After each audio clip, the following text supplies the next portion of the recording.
बोलो जयकारा, बोल मेरे श्री गुरु महाराज की जय। सौभाग्यशाली गुरुमुखो, कितना निराला आदर्श दिखाया प्रेम का। केवल श्री सद्गुरुदेव महाराज जी ही उनके सर्वस्व थे। प्रेम विभोर हुए उन्हें चींटियों के काटने का भी पता नहीं चला। केवल प्रेम का नाम लेना ही सरल है, परंतु इस पथ पर चलना कठिन है।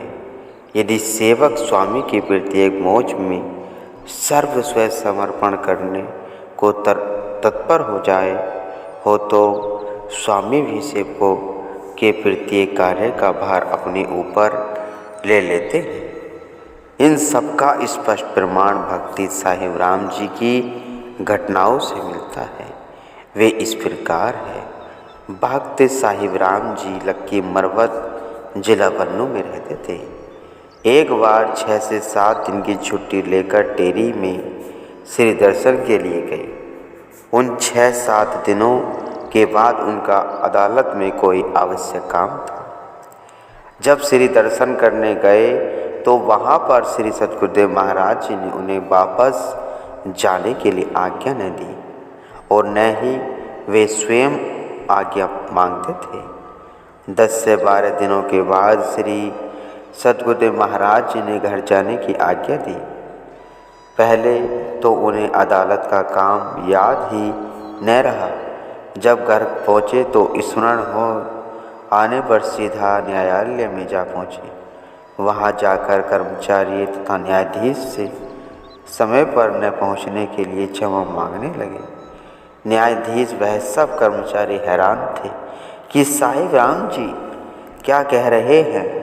उन्होंने कहा, साहिब राम जी, आप स्वयं तो उस दिन आकर तथा कार्य करवाकर अपने हस्ताक्षर कर गए। अब आप कैसे कह रहे हैं कि न आने के लिए मुझे क्षमा करें। फाइल निकालकर हस्ताक्षर लिखे दिखा दिए। यह देखकर भक्ति जी ने मन ही मन में श्री सद्गुरुदेव महाराज जी को प्रणाम किया और वहाँ से चल दिए। घर आकर यह वृत्तांत सुनाकर रो दिए कि सद्गुरुदेव महाराज जी ने इस तुच्छ सेवक के कार्य के लिए स्वयं कष्ट उठाया।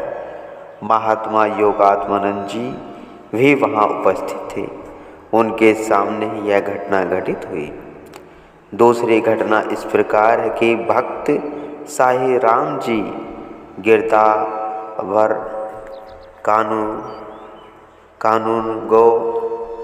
कानूगो थे तथा सराय गंभीला में डिप्टी कमिश्नर ने निरीक्षण के लिए आना था। अतः भक्त साहिब राम जी तथा इनके सगे बड़े भाई भक्त काशी राम जी पटवारी में सराय गंभीला में गए। भक्त जी को पहले से ही पता था कि आज श्री सद्गुरुदेव महाराज जी इसी स्टेशन से होकर बन्नू की ओर जा रहे हैं। वे अपने भाई भक्त काशी राम जी को इतना कहकर स्टेशन पर चले गए कि मैं अभी थोड़ी देर में आ रहा हूँ। जब भक्त जी स्टेशन पर पहुँचे तो गाड़ी आने में अभी 10 मिनट थी। 10 मिनट पश्चात गाड़ी आई। भक्त जी ने श्री सद्गुरुदेव महाराज जी को वंदना करने के लिए गाड़ी के अंदर पाँव रखा ही था कि श्री सद्गुरुदेव महाराज जी ने प्रेम प्रवचन आरंभ कर दिए। गाड़ी सराय गंभीला से चल पड़ी। भक्त जी को यह मालूम था कि कार्य भी करना आवश्यक है, परंतु श्री सद्गुरुदेव महाराज जी के सम्मुख वह कार्य तुच्छ समझकर श्री अमृत प्रवचनों का रसपान करने में संलग्न हो गए। गाड़ी नौरंग सराय स्टेशन पर पहुंच गई। श्री सद्गुरुदेव महाराज जी ने फरमाया कि भक्त जी, आप जाओ और अपना कार्य करो। श्री आज्ञा पाकर भक्त जी नीचे उतरे और पुनः सराय गंभीला में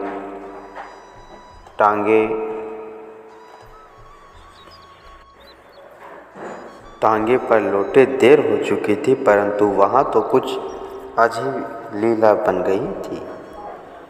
डिप्टी कमिश्नर ने भक्त कांसीराम जी को भक्त साहिब राम जी समझकर उनसे कुछ प्रश्न किए। वो यथोचित उत्तर पाकर अति धन्यवाद देते हुए कार्य कर चलते बने। कैसे कि प्रभु प्रेम की अद्भुत लीला, जिसने अपना सब कुछ ही श्री सद्गुरु देव जी को समर्पण कर दिया, तो क्यों न प्रभु भी उनके सब काम स्वयं करेंगे। अब श्री सद्गुरुदेव महाराज जी की मौज कालाबाग में आश्रम बनवाने की उठी। आपने भक्त साहिब राम जी तथा स्वामी विवेकानंद आनंद जी महाराज जी श्री ज्योतिबा साहिब जी को कालाबाग जाने के लिए फरमाया। भक्त जी घर गए तो उन्होंने देखा कि उनके लड़के का स्वास्थ्य अति विषम दशा में है। फिर श्री मौज वह श्री आज्ञा का पालन करने के लिए लड़के की भी चिंता न करके लक्की के रेलवे स्टेशन पर पहुँचे। किसी संबंधी ने स्टेशन पर आकर सूचना दी, भक्त जी आपका लड़का अंतिम श्वासों पर है। आपने उत्तर दिया, आप लोग प्रयत्न से इलाज करें, मैंने घर जाकर क्या करना है। इतने में किसी अन्य संबंधी ने आकर सूचना दी कि लड़के का देहांत हो गया है। उन्होंने उत्तर दिया, चेतन आत्मा अपने अंशी में मिल गई है, शेष दाह संस्कार ही तो करना है, आप कर दीजिए। स्वयं श्री मौज अनुसार कालाबाग चल दिए। जब वहाँ से वापस आए तो संबंधियों के लड़के के लिए शोक प्रकट किया। आपने तनक भी उदासी ने प्रकट करते हुए कहा, जिसकी वस्तु थी उसने ले ली, इसमें विषाद की क्या बात है। कुछ दिन पश्चात भक्त जी का अपना स्वास्थ्य बिगड़ गया। इनके पिताजी ने कुरैशी साहेब हकीम को बुलवाया। हकीम ने नब्ज देखी, पूर्ण निरीक्षण कर कहा कि इसे तो कोई भी बीमारी नहीं है। शारीरिक रोग तो मेरी कुछ भी समझ में नहीं आता। कुछ दिन पश्चात इनकी दशा अत्यधिक शोचनीय हो गई। इनके पिताजी ने श्री चरणों में विनय पत्र भेजा कि भक्त जी की अवस्था चिंता के योग्य है, इन्हें दर्शन दीजिए। श्री सद्गुरुदेव महाराज जी ने कृपा पत्र भेजा कि भक्त जी से पूछे कि हमारे आने की आवश्यकता है। इनके पिताजी ने पूछा, बेटा साहिब राम श्री सद्गुरुदेव महाराज जी को यहाँ बुलवा लें। उत्तर मिला, श्री सद्गुरुदेव महाराज जी तो हमारे अंग संग हैं, उन्हें बुलाने की क्या ज़रूरत है। उसी समय अपने अंदर श्री सद्गुरुदेव महाराज जी के श्री दर्शन करते हुए उसी ध्यान में मग्न 5 भौतिक शरीर इस प्रकार त्याग दिया, जिस प्रकार हाथी के गले से फूलों की माला एकदम गिर जाए। उनके पिताजी ने पुनः ही श्री चरणों में तार भेजी कि भक्त साहिब राम जी सफ़ेद वस्त्रों में साधु थे, उन्हें समाधि दिए जाए, उनका दाह संस्कार किया जाए। तब तार द्वारा उत्तर मिला कि चेतन आत्मा तो अपने रूप में मिल चुका है, अब इस शरीर को समाधि दो या दाह संस्कार करो, एक ही बात है। जो आदिकाल से नियम है वही करें। आज्ञा पाकर नियम अनुसार विधिवत दाह संस्कार किया। भक्त साहिब राम जी के जीवन प्रसंगों का अध्ययन करने में पुरातन इसलिए है। राजा महोदध्वज तथा सत्यवादी राजा हरिश्चंद्र के जीवन वृत्तांत प्रेमी भक्तों के समय पुनः सजीव हो उठते हैं कि किस प्रकार उन्होंने वचनों का पूर्णतः परिपालन किया और किस प्रकार भक्त साहिब राम जी ने इस युग में कर दिखाया। इस प्रकार अनन्य प्रेमियों के जीवन के प्रभाव से लोगों की चित्तवृत्ति अधिक का अधिक श्री सद्गुरुदेव महाराज जी की ओर खिंचती चली गई। जहाँ प्रेमियों का इतना प्रभाव पड़ा, वहाँ उनके कुल मालिक का कितना आकर्षण होगा उसका तो अनुमान लगाना भी कठिन है।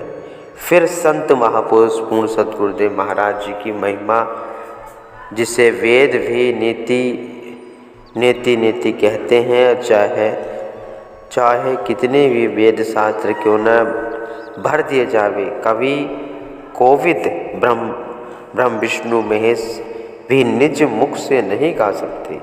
उनकी महिमा इस तुच्छ लेखनी से कैसे व्यक्त की जा सकती है।